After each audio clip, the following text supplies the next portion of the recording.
We have reached a point of just complete and total chaos on the House floor.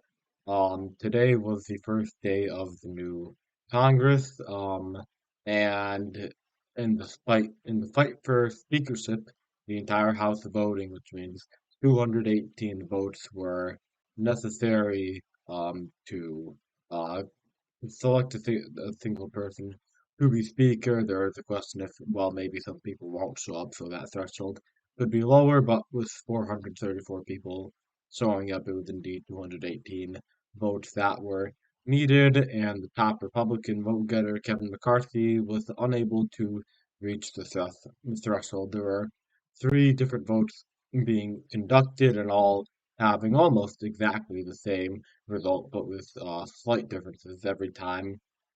The first vote happened, and there were 19 dissenters from McCarthy. You had 10 who voted for Paul Gosar, who had earlier challenged Kevin McCarthy for Republican Party leadership, and then you had a few other votes for people like Byron Donalds, Jim Banks, and Lee Zeldin. Then during the second and then also six votes for Jim Jordan, who during the second vote uh, racked up all of those other votes, both for Andy Biggs and those other candidates. Um, so Jim Jordan ended up with 19 votes, and the uh, McCarthy stayed with the same number, and Jeffries, the Democrat, stayed strong with 212 the entire time. And then during the third vote, you had Byron Donalds from Florida switch his vote from McCarthy to Jordan. So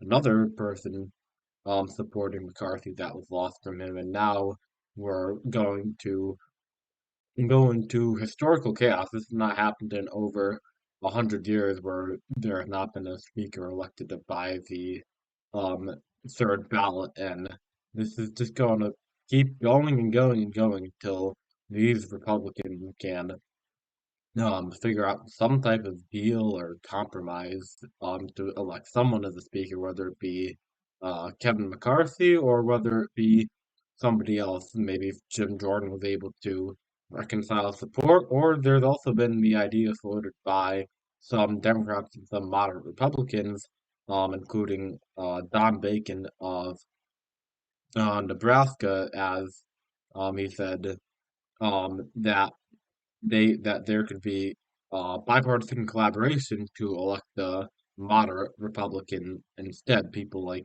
Liz Cheney or Adam Kinzinger were floated, even though they aren't currently in the new Congress. You don't have to be a member of Congress to be nominated as to serve as the speaker. So that idea has been floating around, but Kevin McCarthy has had such a long track record of trying to um, become Speaker of the House, failing every time, and now it seems to be his prime opportunity, and now he's running into even more and more issues. You got people like Chip Roy and Scott Perry, Ralph Norman, who are all saying that Kevin McCarthy didn't do enough, and they want a change, and someone who they could say would fight harder and um, would do a better job at preventing Democrats from passing the legislation that they want to pass.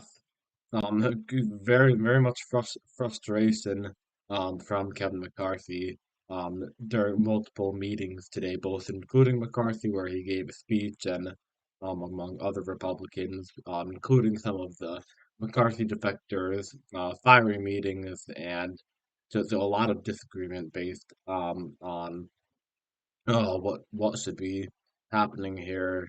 You got other people, Lauren Boebert, Matt Gaetz, and these are the further right members of the Republican Party are generally the ones that are going against McCarthy and putting their support behind Jim Jordan, who they view as more America First conservative. But interestingly enough, Jim Jordan is backing Kevin McCarthy himself. So it's very interesting dynamic from that standpoint.